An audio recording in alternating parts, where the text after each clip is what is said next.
But it also makes me a little uncomfortable. There is no privacy left in our society. Jeffrey Goldberg, you have chronicled how societies react to terrorism, particularly in Israel, and all your reporting in the Middle East.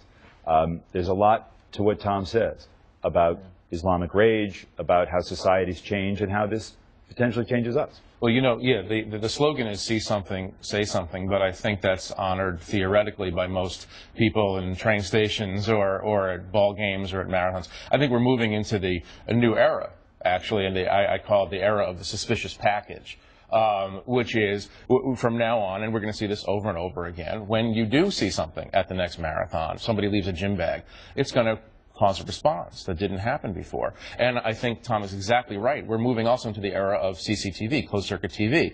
You know, in London today, you really can't walk down the street in London without being filmed by someone, by the police or private security.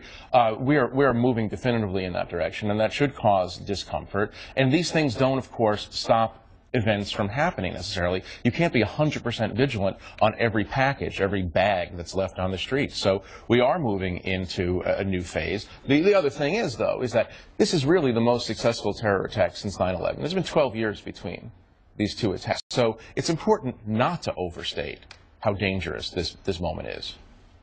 Peggy? Oh, lots of thoughts. I was